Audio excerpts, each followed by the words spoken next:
What's up, men? Welcome to the Male Cartel podcast. Let's get started. Do you think men are important? Like for what? Men are not meant to be dominant. Men are meant to be submissive. Life's too short to exercise. I'm just gonna be honest. It's okay to be fat. Dispelling toxic masculinity and really redefining what it means to be a man. Men can cry. So it's okay to be weak. Okay to be weak. I'm telling you right now, not everybody wants to see you win. You seem to be more woman than you are man. You don't have any manly qualities. You give them this message that it's okay to be a man. It's not okay, it's necessary. How are we going to do without men? You look around the city here, you see all these buildings go up, these men, they're doing impossible things. It ain't about how hard you hit. It's about how hard you can get hit and keep moving forward. How much you can take and keep moving forward. That's how winning is done. Be a dangerous man. Being dangerous is not being a threat. They're two different things. You can't be a good man if you're not a dangerous man. You say one disrespectful thing to my wife, I am not only willing, but I am able to inflict great bodily damage. I'm going to do everything in my power to become a victor and not a victim. I can't explain it, but you better feel me. Winners win and losers lose. I can't explain it any better than that. I don't know how it happens, but winners win. And if you create a culture of losing, if you keep being a victim, if you keep letting losing happen to you, if you keep letting people do you and treat you any kind of way, it's going to become a culture. What's the matter with you? There is no tomorrow. There is no tomorrow. There is no tomorrow. Here's your host, Nick and Shane. Here it is, man. We live. The Male Cartel podcast. Dude, it's taken, I feel like it's been just a project in the making for like months now. Oh, I mean, just the Male Cartel. But in reality, I know it's been longer than that because we've had so many conversations about what would happen if we just get together. Or even I think after all our conversations that we sit down together and we go, man, this would have made an amazing podcast. Yes. Yeah. We've talked about a podcast forever. And then here we are. We're here. Last slide. Let's go. Is awesome. I'm so excited that our guests have joined us. They're guests now, but they're going to be a part of the cartel. That's right. Let's go. Have you thought about that? Like, we're now recruiters for the cartel. I know. Dude, what's so funny about that is we know that some listeners will probably be hesitant because they see that word cartel. But we've already seen it. Yeah, we don't do drugs. Right. Caffeine is welcome, though. Yeah, we're not part of the, was it M13? Yeah, we're not a part of that. No, we're the good cartel. The male cartel. Male cartel. We're going to be talking about men's stuff. Because I'm a man. Right. And you're a man. And those who are tuning in are probably men, unless it's females who just want to know what the men think about, which probably they're trying to look for the secret sauce. That's right. Well, what I was surprised by is on our social media pages, how many women have already started following it and how many have started commenting, and even some who have said they're looking forward to our podcast. Let's go. Yeah. So I noticed that too. There was lots of comments on that. So I was wondering if they were wanting to know the secret sauce, because if it was, I don't know if I would be willing enough to listen to a podcast about females. No. Because I feel like that's a trap. I feel like I would get caught in a spiral because there's no way to figure out a woman's mind. But us men, we're very simple, Can they figure out their own mind? That is true. Yeah. Even among themselves, if it's just, Maybe some. No maybe shade. some. Yeah. Maybe some. Yeah. Yeah. But I put them on the same basket. So my sister was trying to help us come up with a name before I even presented some of the names to you that I was thinking through, and she didn't like some of my names. And I said, well, that is why those need to be the name, because this is for men. It's not for women. And so while women may join us, I'm excited to have women join us. This is designed for men. And so whether or not, Male Cartel clicks, we've already had questions about what that means, but it's just a group of guys that have a similar interest in life, and we're guys. So that's what we're going to be 100%. Interested in. That's what we're going to be talking about. 100%. It's funny you say that because I was looking at some t-shirts the other day and people were saying, oh, this looks cute. This looks cute. This looks cute. and it was pertaining to just the audience is male and female. And my first thought was, there is not one male is going to wear those t-shirts. They're just not going to wear it. But the suggestions that I threw out, like the names you threw out, it was like not welcomed or received very well. They almost kind of like threw shade because it was like I was outnumbered is what was happening, and I was like, but at the end of the day, it doesn't really make a difference because guys, we know guys, and we're not very complicated. We're pretty simple, right? So I love our name. I think it's awesome. So if guys don't like our podcast or they don't like our name, do we say they're a little more on the feminine side, or I mean, what do we say about them? I'll just go ahead and say it. Yes, I would say they're more sensitive. A little more sensitive. Yeah. And there's nothing wrong with that. That's why we're here. That's right. To help them be less sensitive. That's right. To be more manly. So you can be sensitive, but the trajectory has to be correct. It's all about growth. It's all about growth. If you're not growing, then if you're not growing, then you're dead, right? So we're not saying that they're dead. We're just saying got a lot of growing up to do. They're growing up. They got to grow up. Man. Well, I mean, I remember as a child, I was a little more sensitive about things. That is so true. Me too. I would cry. I watched Bambi one time. Did you cry during Bambi? I did cry during Bambi. Like to be completely honest, Southgate Plaza in South Augusta, the old movie theater. You don't go to it now. It's off limits for everybody, but it's closed down.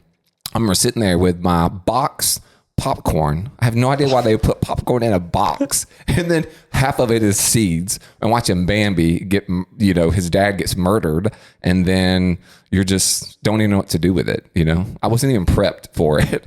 Matter of fact, I don't even know why I was watching it, but I was sitting at, those seats back in the day where it would close yourself up, like a Pac-Man. Yes. Yeah, and I was eating my kernels, but even popcorn. Kernels probably making noise during the movie in that box. It was. I was probably. People probably didn't like me at all during that. I probably didn't even like myself, to be honest. I don't know what movies I've cried in, but it probably involved Rambo. Maybe he was trapped. You cried in Braveheart when at the end when he died. What guy didn't? Yes. What guy didn't when he's yelling out freedom and we know what's happening off screen? Here's another movie. It's okay to cry in. The Patriot. Absolutely, The Patriot. When the son dies. Both of them. What an inspiration to the dad. I mean, you have to. I mean, he was the one that was challenging his dad, and so, yeah, absolutely.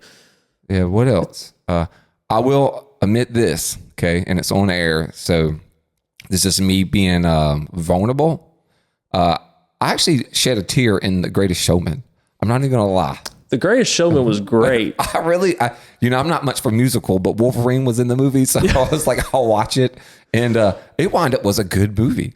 And so I did get very vulnerable in that movie, I would say. I don't know if it was pretty cool. Wolverine was playing P.T. Barnum. That's right. But when I saw the previews to that, I don't even know that I knew it was a musical right off, but I knew it was going to be a great movie. And it was. It was phenomenal. Yeah. So, but to see Wolverine play a different character was pretty cool. And so great movie. Absolutely. Yep. So, but yeah, but those are our sensitive, those are the limits to our sensitivities as a guy when it comes to guy stuff and the male cartel. You can't be as sensitive. You got to man up.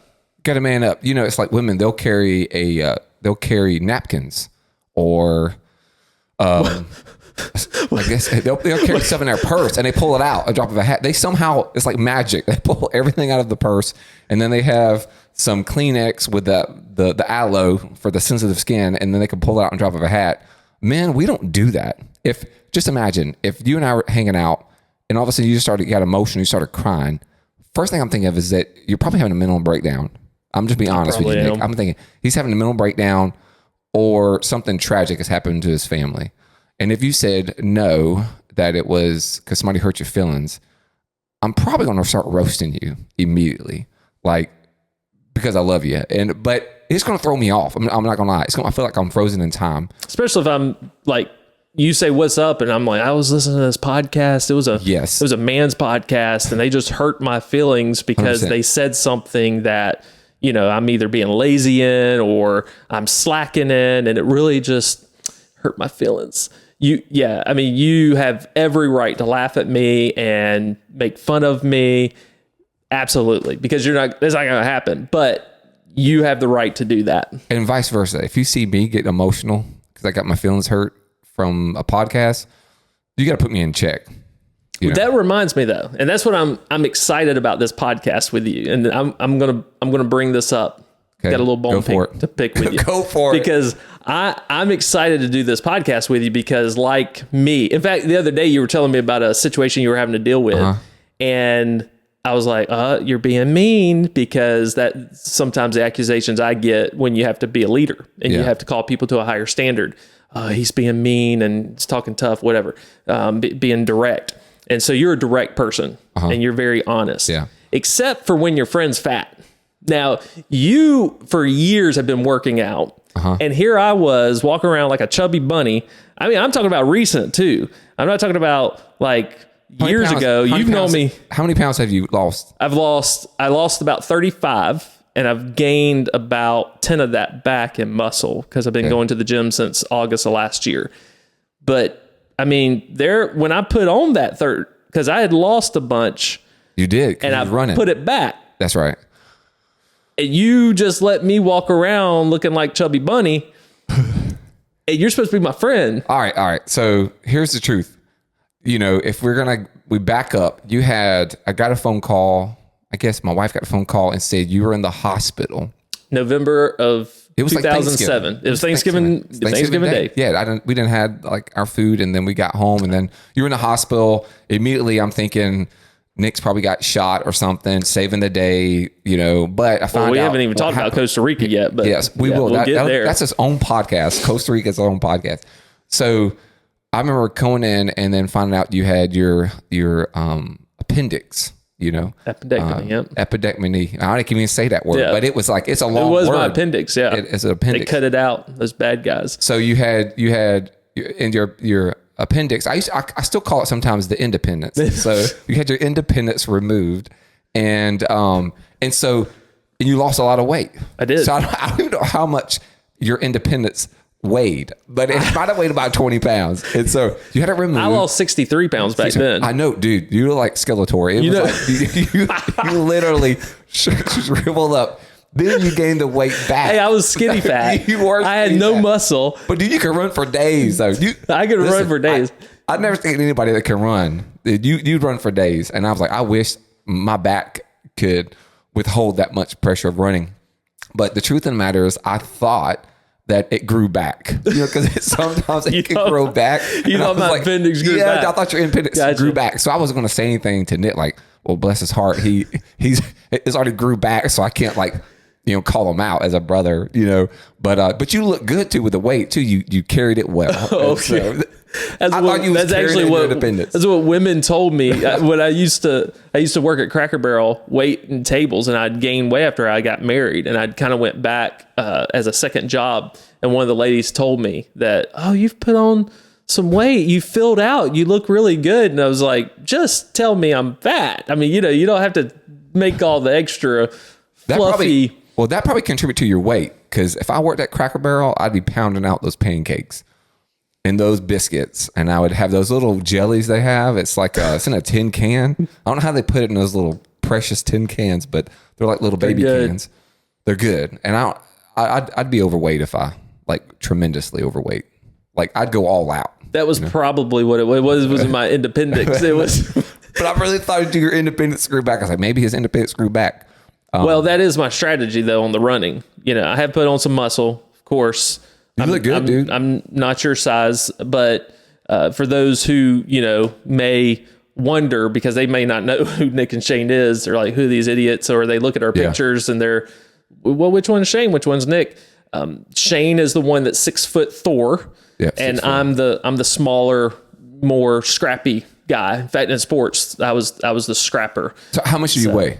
I weigh right about 155, 156. See, I love it when we talk to men. We can say, how much do you weigh? And not be like, oh, I can't answer that on a podcast. Listen, I'm not even nervous. My heart didn't even pound to ask you. But for a female, that's not going to happen. I get that even if I'm ordering t-shirts for females, I go like so you're small. Yes. Even though I know they're like a 2X, I was like, would you like a small? Because I just go, oh, I thought you were a small. And we're gonna introduce ourselves, but of course we're both pastors. That's right. And so at my church, Hope Church, when we have a guest or we have a ladies, like we give out T-shirts, and so when they come up and you have to ask what size, man, all of a sudden you 100%. Might get that little slight eye. Yep. It's not going to be good. And of course they look embarrassed sometimes, especially if they are maybe a little larger. But with guys, you just say, hey man, what size? Oh, I'm extra large. I'm 2XL, whatever. In my case, small. And I'm okay with that. Yeah. So I'm a 2XL guy. I can wear, if it's cut athletic fit, I can wear XL. Okay. And so I'm like 235, but I'm trying to gain weight. So trying to bulk. Trying to get 5 more pounds and stay at 240. I've always felt better at 240, but now I feel really good being as lean and as much cardio that I'm doing. I'm not lifting like super heavy anymore, but I'm probably lifting 75%, maybe 80% of what I used to. So as you get older, because I am older than you too. You are. And so, but how old are you? I'll be 46 next month. See, that's another thing guys can ask. Exactly right. Did you get nervous by asking that? Nope. See, I was actually going to pay it as a compliment. 46 years old and you're still working out. You're still prioritizing your health. 100%. Because you got kids, you got a wife, you're going to have grandkids one day. Because there's older people we know, like our sound engineer, who sometimes will say he's older than me, but that's not an excuse. He's in the room. In fact, our audience may hear him from time to time, but he's one that he's allowed me to hold him accountable. And so I challenge him on the age thing because, I mean, you're going to be 46. Dude. It's just a number. You're going to be 46. See, I wouldn't have brought him up, but because I'm looking at him right now, but I'm glad you brought him up. And not me. So age is just a number, dude. It's just a number. You definitely want to be on the floor playing with your kids and absolutely that type of thing. And he's going to say he doesn't have any kids, and so he's going to use that. But other people's kids, I don't know. He may watch your grandkids one day, Nick. I mean, yeah, he very well could before he has his own. Yeah. And he's probably okay with that. He works with students and stuff like that, so he's probably like, "That's enough, kids." That was birth control for him. Being a youth pastor, he was like, "That's it. That's all right. I need." All you need is really one student that's like is a terror. Then you're like, "I'm not going to have," because the chances there's a high variable that you may have one turn out like them. Yeah. Well, my daughter Haley calls him dad, so he gets the dad treatment from time to time, I'm sure. So, well, why don't you go ahead and tell us a little bit about yourself so that we don't keep our guests forever. Yeah. Give a little rundown of who you are, about your family, and then I'll share and we'll give a little information about what this podcast is going to be about because if they haven't figured it out yet. Yeah. So, Shane, I've lived in Augusta, Georgia all my life from South Augusta. I'm married over 18 years, my wife over 20, been in ministry 23 years, my 24th year now, predominantly with students. And so I work at a local church and then been this local church for over 11 years and oversee from babies through college and give leadership to, all these different ministries. And so also serve in a local high school for the last several years throughout sports and athletics as a character and a leadership development coach. And so sometimes I get to be with the players and like do athletics, have a background in that. Or I'm just coaching them on leadership and player development. And so I do consider myself as a former athlete or an athlete even now as an old dude. I don't work out, I train. And I train differently in different seasons and I push myself to certain limits. But I have a hereditary blood disorder and 2 clotting disorders, so I have health problems. And so I've come off medicine. I've done all this stuff, and it's by hard work and determination. And you're right, dude. It's for me. So if those are listening who are, struggle with weight or just hurting, your body feel like you can't do the things that you normally would do, and maybe go through a season of just tough times. I get it. As men, we all go through seasons. I mean, it makes us human. just like there's 4 seasons in spring, winter, summer, that type of thing. We go through seasons ourselves where we get low and so and whatnot. But that's still not an excuse. We can use that to justify and to be a victim. And so I chose not to. Probably the greatest thing when it comes to where you were saying earlier about working out was when the doctor said that I would never be the same.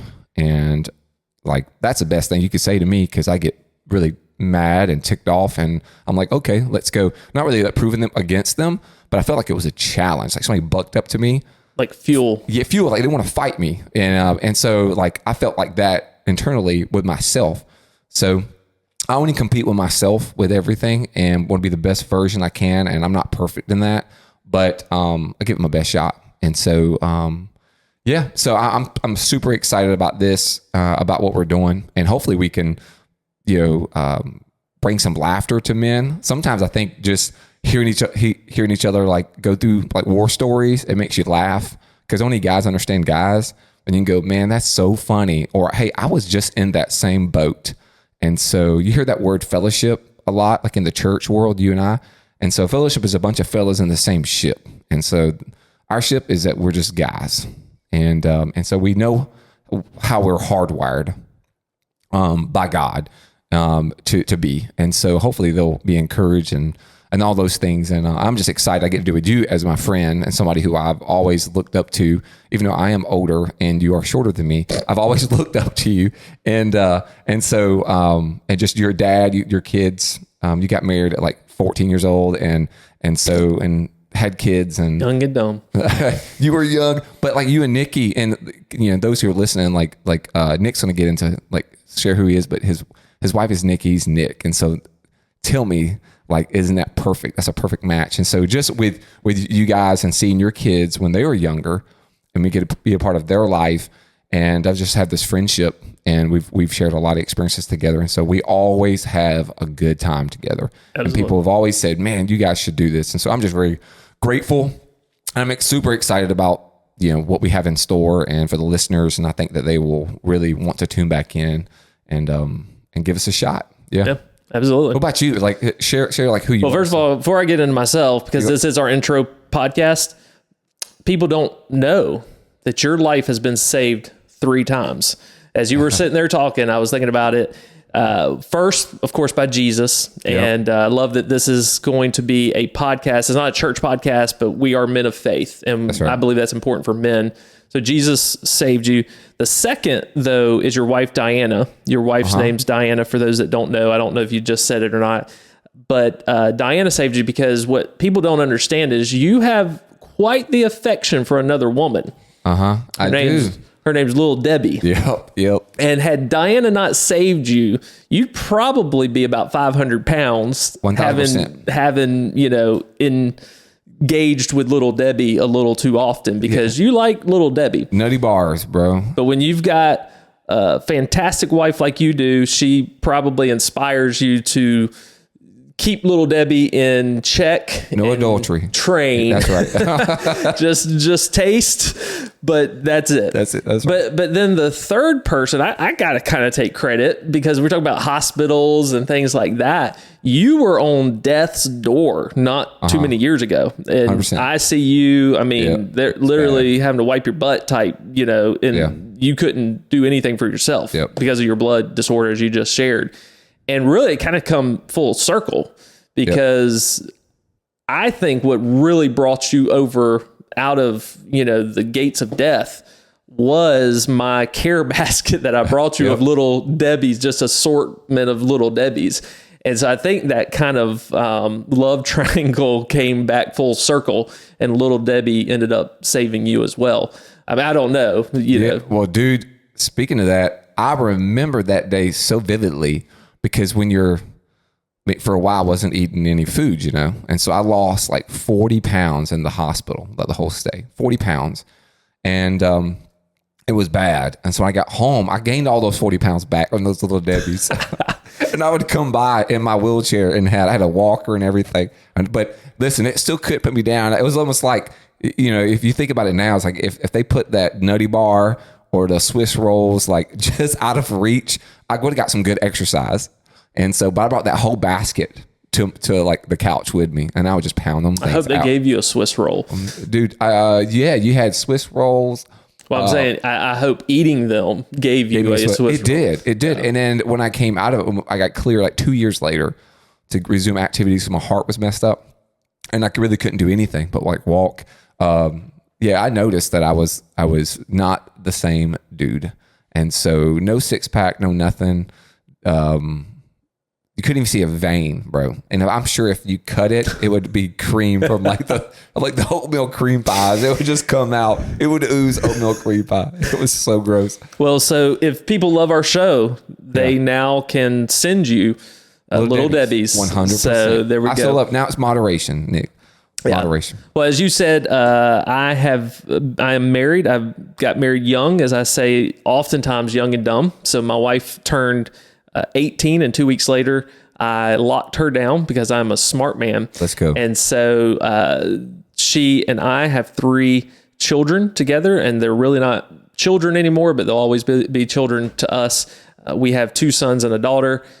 One of my sons is 20 years old now, and then 16-year-old, but Tristan, he graduated early, and so we feel like we've lost a year with him. And then we still have our daughter Haley, who is in school, and so we're still feel like we have somewhat of a child at home. And so though she's a teenager, she's still a child in our eyes, and still raising her. But I am also a pastor. I've been in ministry for many years as well. Ever since I was a teenager, I've been serving. That's part of my story, how I really felt called going into ministry as a young, 12, 13-year-old.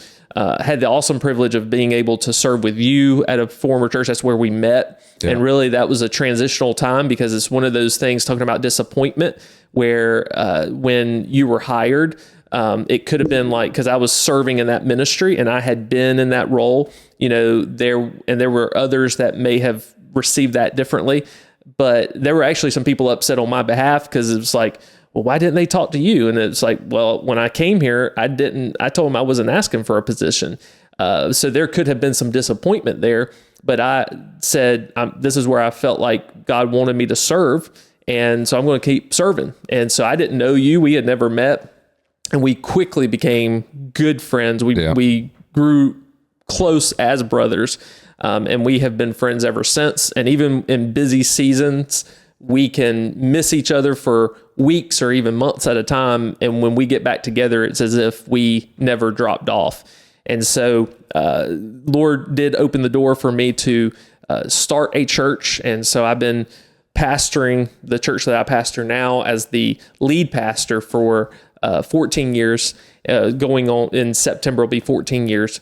And so Lord's, allowed me to experience a lot through ministry, a lot of good people. I also do chaplain work outside of the church, puts me in the community and allows me to get into the marketplace and to serve people who may not typically be in church. And that's why we didn't want this to be a church podcast, because there are men out in our community who may need encouragement. And yes, we would call them to faith in a heartbeat, because we believe in being a holistic person. But at the same time, we know that there are people who, if this were just to be a church ministry type podcast, they're not tuning in. And I think we got a lot to say. And I think we got a lot of beneficial things. It doesn't matter if you're in the church, if you're a Christian or a person of faith, that you can benefit from. But we'll always come from that faith perspective. Yeah. I love the fact that I did grow up in a Christian home, and I know our story there is much different, but I lived in South Augusta. In fact, I moved 13 times in 17 years. We've shared some similar stories about some difficult upbringing as far as like financially, not having what a lot of people had. And I love the fact that helps shape you. And I know for some, especially in this culture, you're taught to be a victim and taught to allow that to change your perspective on life. And it should change your perspective on life. It should make you more grateful. It should help you to understand how difficult things are to come by. I mean, to even think of where we're at is just amazing. Yep. The fact that we're doing this and in this position is just amazing to me. And so real quickly, because I know this has probably been a little longer intro than some people might have expected, but I know that people are going to get to know us and our opinions and our thoughts they may not like us after this. That's okay. People don't like us today, but they'll get over it. But what are 2 or 3 things when it comes to manliness, manhood? Maybe 3 or 4 things briefly, just the categories, because we're going to discuss these in episodes.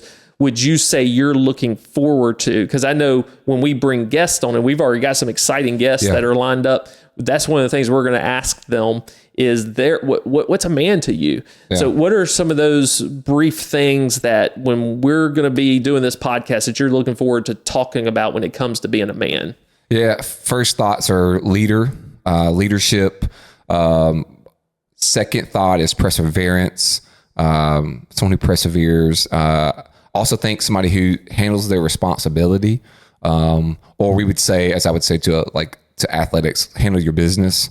And so, handling what's in front of you, taking care of your responsibility. And I would say being bold, being a little bit risky. I think that we're wired to be men to be a little wild on that and adventurous and so taking some risk. And it looks different. I'm not saying financially, but that could be a thing. For me, I'm not rich, so financially it's just different. But somebody's risk a little bit. I think those are some things I would love to. Being a man is somebody who spots there's a need, And I think that the culture we live in, we have a diffusion of responsibility happening. Where it's I ain't got to do nothing. That ain't mine. You hear that lingo, or I didn't do that, so I'm not responsible for it. And you're like, nah, man. It's kind of like if you want your kids to take care of your home. Or somebody at your church, if there's trash on the ground, that they would own it and they would pick that trash up. And but that's what a man does. And a boy will look past that. But a man, he takes care of responsibility, sees a need, and then acts. So I look forward to our guests, and then even then we can chop it up the other times where we're just talking and having a good time, and we're discussing these things and these topics, and which I know you and I both have a lot to say about those. So how about you? Yeah, well, I'm also looking forward to some of the fun stuff we've talked about, because we've got some funny things lined up, and we get together and it's fun anyway. So some of those topics I would think, and one of the things I know we've talked about already is I know people kind of maybe don't know how to take this. So I don't know if I'll say dangerous, but I'll say a threat. Yeah. And we're really going to look at that, what it means for a man to be a threat. I want to look for if someone's chasing me, I'm going to look for the strong man. I'm going to look for the person that I feel like could protect me. I remember being in a situation, and I had a union rep at a secular job outside of the church at one time. And when the dude got out of the vehicle, he was representing me, the union guy. He was massive. And you want to talk about the courage I had in that moment? Oh, it was amazing. And I think as men, that's really what we need, not just in stature, but in character. And so that would be the other thing is character. Just really talking about what it looks like for men to be men of character and loyalty, integrity. There's a lot of guys who talk, they say a lot of things, they build themselves up because of either low self-esteem or something along those lines, and really they lack and really myself, if I'm in that boat, we lack integrity. It's just be true to who you are 100%. And what you've experienced, and don't build up this huge resume. And I think the other side we've kind of talked about it is really taking care of ourselves, taking care of yourself. Our health side. We're not going to turn this into a health podcast, but those are aspects, mental health, physical health, those things that really help us be better men, better husbands, better fathers. And so along with what you're talking about, and I know that there's other things we've outlined, I think those are some of the things I'm looking forward to talking with you, bringing guests in. It's going to be a great time to really give our guests an idea, those tuning in for this first episode. We plan, because this is not our job. So this is something we do. We're going to have fun doing it. People want to support us because if they saw where we're at right now, where this is ragtag, but it's going to grow. We're going to get better. We've never done a podcast before, so we're going to improve. So absolutely, there will be ways that people can, support and help this thing grow, first of all, we would encourage people to go ahead and go subscribe and to share the show. But because this is not our career, we're not making a living on this, we have to work with our schedule. And so I know you're going to be out the next couple of weeks. So we're going to record our very first episode on Wednesday, August 9th, which then it will release the following week around the 15th or 16th. I think we're aiming to release our episodes on Tuesday, and we've got to get all that figured out. But right now it looks like we're going to go through Spotify. It'll feed into Apple. It'll feed into all the other services, but we're going to host through them. And so people can find us there. They can find us on Apple, iTunes, and they can go ahead and subscribe. And then the other thing we're going to be doing is video, and we're going to have that set up so people can watch on YouTube and things like that and look how goofy we are in our little setup. Actually, we'll have a nicer recording spot by the next time. It's been fun. It's been awesome. So let's thank our listeners. Thank you for tuning in today. Yeah, thank you. And we will see you in a few weeks on our very first episode. And we look forward to talking with y'all some more. Hit us up on social media. Yep. Just about, what is it, Facebook, Instagram, and Threads, I believe. Male Cartel and malecartel.com. And if you have some thoughts too, just on some topics or some things that you're thinking through just as a male, don't hesitate. Just hit us up, and then we'll just add it to the queue. Yes, we will be adding a contact form on our website and then through the socials. Send us a message. Let us know some things you would like to hear from us, and we'll put them in the show. Let's go. All right. Talk to y'all later. Thank you for joining the Male Cartel podcast. Be sure to subscribe and share to help other men join the cartel. You can also keep up with us on social media and at malecartel.com.